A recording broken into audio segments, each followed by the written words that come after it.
નમસ્તે મિત્રો, કંકોડાનું શાક ચોમાસામાં જ ખાલી મળે અને દુનિયાનું સૌથી શક્તિશાળી એવું પ્રોટીન, વિટામિન, કેલેરીથી ભરપૂર આપણે કંકોડાનું શાક બનાવીએ. નમસ્તે મિત્રો, જય માતાજી, બાપા સીતારામ, જય શ્રી કૃષ્ણ. તો આપણે જે ચોમાસામાં મળે છે એવા કંકોડાની રેસીપી લઈને આવ્યા છે. આ કંકોડા જેને ડાયાબિટીસ હોય, બીપીની તકલીફ હોય, તો આપણે એવું કંકોડાનું શાક બનાવવાનું છે. એક ઔષધિ છે. તો કંકોડાનું શાક કેવી રીતે બનાવવું આપણે બતાવીએ. હાલે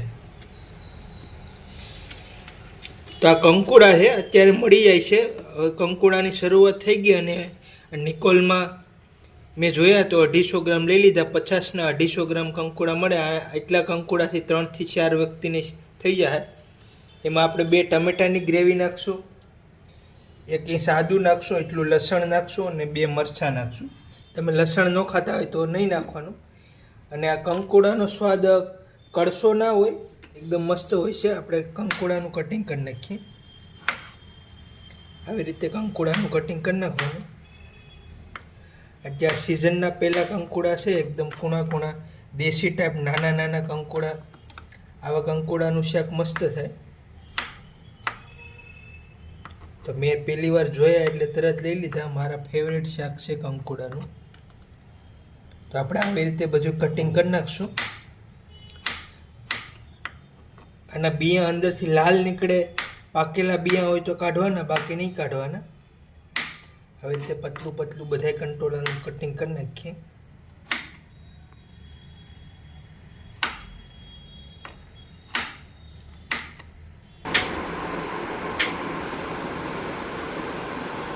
કંકોડા સુધારતા આવા લાલ બિયા નીકળે તો એને કાઢી નાખવાના. એનો સ્વાદ શાકમાં સારો નહીં લાગે. આ પાકેલા બિયા હોય.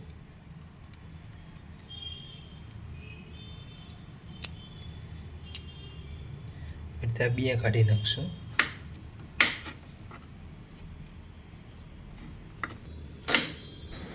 કંકોડાની ઉપર જે કાંટા હોય એને કાઢવાની જરૂર નથી.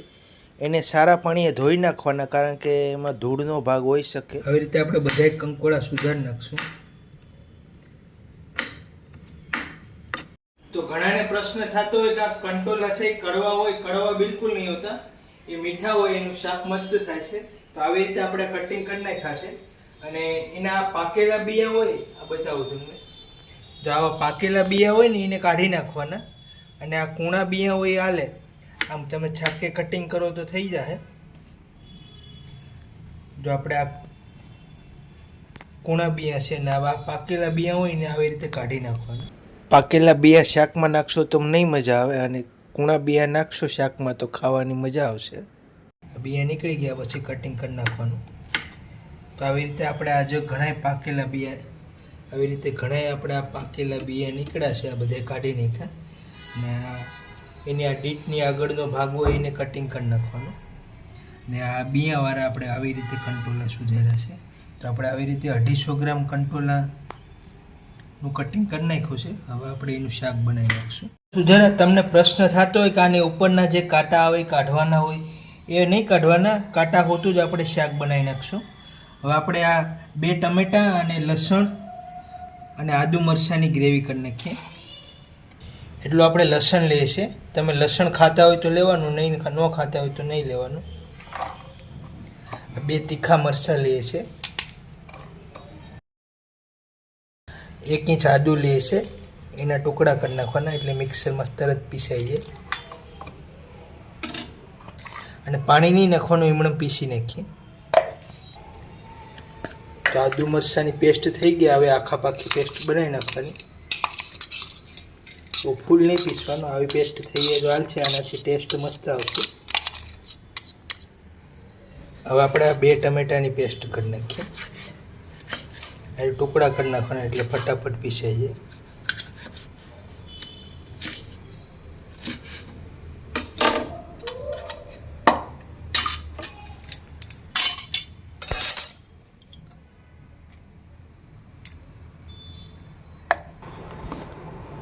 ટમેટાની પેસ્ટ થઈ ગઈ. હવે આપણે શાક વઘારી નાખીએ.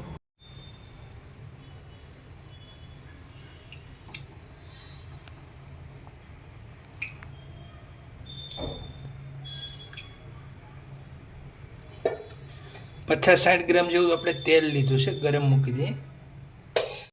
તો તેલ ગરમ થઈ ગયું છે. આપણે જીરાનો હિંગ લીધી છે, મીઠો લીમડો લીધો છે, થોડીક આપણે રાઈનો વઘાર મારી દઈએ. એટલે આપણે અડધી ચમચ રાઈ નાખવાની, વધારે નહીં નાખવાની.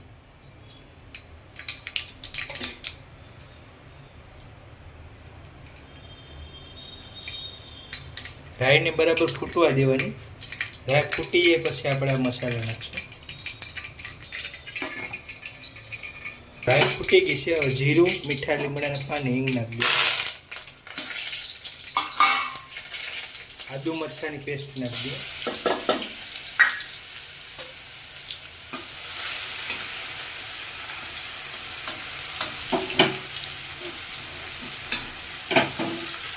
કંટોલાનું શાક બનાવવું સિમ્પલ છે. તો આપણે ટમેટાની પેસ્ટ કરી નાખી દઈએ.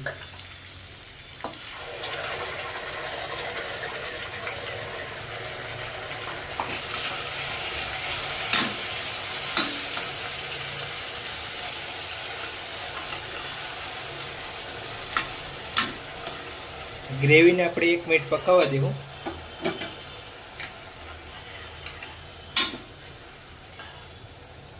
ઢક્કણ ઢાંકી દઈએ.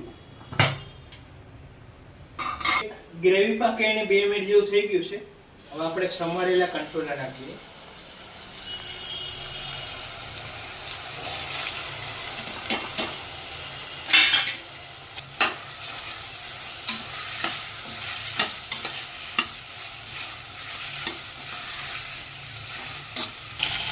સ્વાદ અનુસાર આપણે શાકનું મીઠું નાખી દઈએ.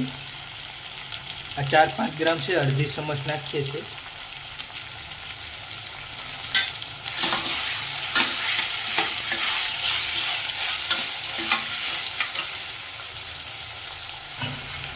હળદર 1 ચમચ નાખી દઈએ.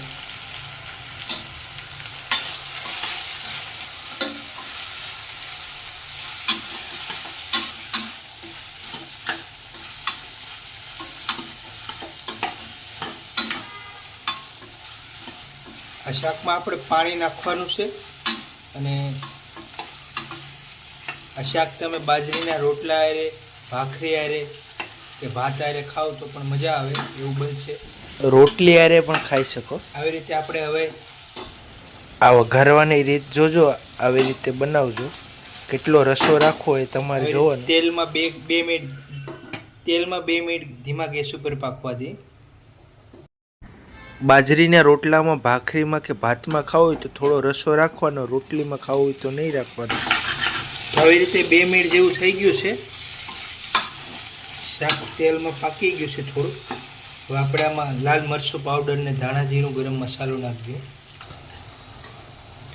લાલ મરચું પાવડર નાખીએ 2 ચમચ. તમે જે રીતના ખાતા હોય એ રીતના નાખવાનું. તીખું અમારે આ મરચામાં તીખાશ ઓછી અને કલર વધારે આવશે શાકમાં. 1 ચમચ ધાણા જીરું નાખી દઈએ. થોડા આપણે ગરમ મસાલો અત્યારે નાખી દઈએ એટલે શાકનો સ્વાદમાં ભળી જાય, પાકે ત્યાં.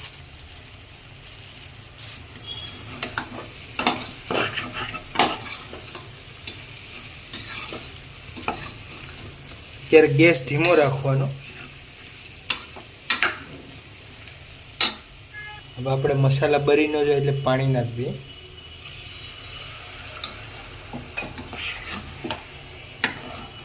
એક ગ્લાસ નાખ્યું છે આપણે અત્યારે.